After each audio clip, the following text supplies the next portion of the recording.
Саламатсызбы, құрметті студенттер. Бүгінгі кезекті техникалық механика негіздері пәніне қош келдіңіздер. Бүгінгі сабағымыздың тақырыбы бөлшектерді қосу, ажырамайтын қосылыстар. Сабағымызда қарастырылатын негізгі сұрақтар қосылыс түрлері, пісіріп қосу және тойтармалы шегелі қосылыс. Жалпы қосылыстарды ажыратып алайық, яғни бөлшектерді қосу біздерде екі түрі қарастырылады, яғни ажыратылатын және ажырамайтын болып бөлінеді. Ажыратылатын қосылыстарды яғни бөлшектерді бөлдірмей, бөлшектерді және қайтадан құрастыруға болатын жаңа қосылыстарды айтамыз. Ажыратылатын қосылыстарға біздер болтты, шпонды және шлицті қосылыстарды айтамыз. Ал ажырамайтын қосылыстарды бөлшектеу үшін бекітілген бөлшектерін бұзуға тура келеді. Ажырамайтын қосылыстарға біздерде тойтармалы шегелі, пісіріп қосу және жегін деп көрсетіледі. Толығырақ тойтармалы шегелі қосылыстарға тоқталып өтейік. Тойтармалы шегелі қосылыс тойтарма шеге арқылы бір-бірімен ажырамастай етіп бекітілген бір немесе бірнеше бөлшектерден құралады. Тойтармалы шеге бір ұшында, яғни экранға назар аударамыз, бүркеншікті басы және екінші ұшы тойтарылатын цилиндр сырық деп тұрады. Шегелеп жалғастырылған орны жапсар деп аталады, және шегеленетін орындары біздерде болады кесіледі. Болат шегелерді суық күйінде тойтарылады, температурасы 1000-1100 градусқа қыздырылып тойтарылады.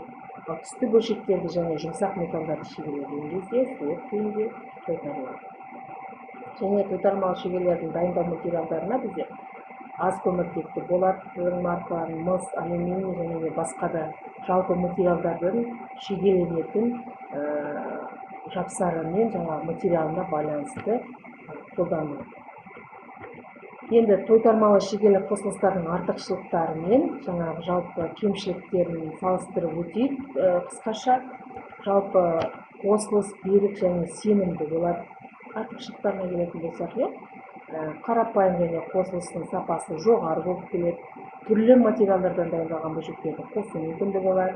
Соққы және вибрациялық күштерге кедергісі жоғары болып келеді және материалдардың физикалық химиялық қасиеттерін өзгертпейді. Кемшіліктеріне келсек, орындалу процесі күрделі және қымбат болып келеді. Көп материалдарды жұмсауды қажет етеді және күрделі конструкциялы бөлшектерді қоса алмайды, және шегелер қосылатын бөлшектер бір типті болуы керек. Жалпылама осылай кемшіліктері және артықшылықтары. Енді тойтармалы шегелі қосылыстардың негізгі түрлеріне тоқталып өтейік. Олар жаңа шегеленетін бөлшектердің орналасуына қарай бір немесе екі бастырма салып түйістіре жапсарлау, қапсыра жапсарлау болып екі бөлінеді.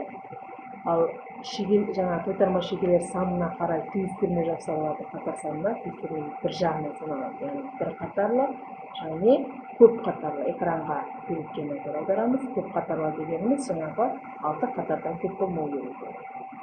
Енді орналасуына да байланысты олар бөлінеді, яғни параллель жапсарлы және шахматты орналасу жапсарлы болып бөлінеді.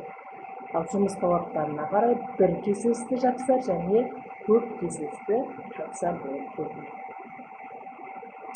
Жақсы, келесі пісіріп қосуға тоқталып өтейік. Пісіріп қосу металл немесе жаңағы металл емес бөлшектерді қыздыру немесе берік байланыстыру мақсатында деформациялайтын технологиялық қосу процесі. Негізгі екі топқа бөлінетін пісірмелі қосылыстардың 60-тан артық түрлері бар. Бірақ балқытып пісіру біздерде газбен, электрлік, доғалық болып бөлінеді. Ал пластикалық деформациялық пісіру көптектілік, түйістіріп пісіру тағы басқалары жатады. Жалпы осы балқытып пісіруге тоқталып өтейік. Газбен пісіру, бұл жерде яғни балқытып пісіру материалдарды жанатын газдың көбіне оттегінде жанатын ацетилен жалынына келтіреді. Контактілі пісіру электр тоғының қызу арқылы қосылатын бөлшектердің жанасу беттерін қыздырылып, пластикалық күйге көтерілте қысылады. Доғалық пісіру электр доғасының жылуы пісірілетін бөлшектерін жиегін балқытып, электродтың балқыған металл бөлшектерін толтырып, оларды жапсарлап. Енді атап өткен түрлерден басқа электр шлакты атомдық ультрадыбысты пісіру түрлері де қолданылады болады. Енді пісіріп қосудың жалпы артықшылықтары мен кемшіліктерін салыстырып өтейік. Бұл жерде біздерде материалдардың тиімді жұмсалуы, артықшылықтарында қосылыс берік және бітеу болады. түрлі пішімде бөлшектердің қосылу мүмкіндігі бар, технологиялық процестің шусыздығы. Ал кемшіліктері пісірілетін элементтерде қалдық кернеудің пайда болуы, бөлшектің бетінің қырылуы және соққы күштерге шыдамсыздығы.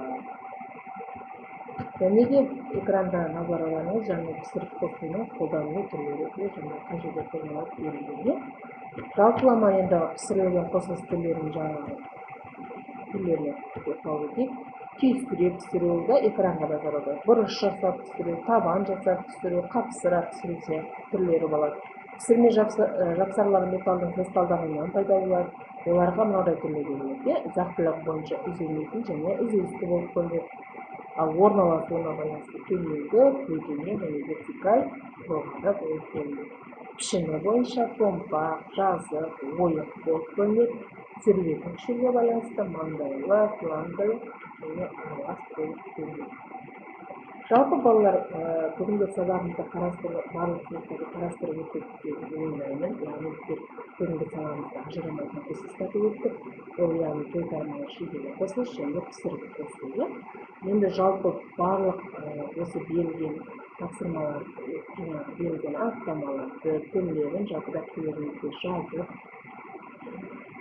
жалпы түсініктеріңізді қалыптастырып, оқып, маған кері байланысқа шығыңыздар. Яғни сұрақтарыңыз болса, міндетті түрде қоюларыңызға болады.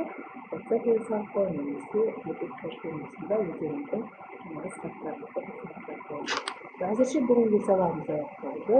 Сау болыңыздар.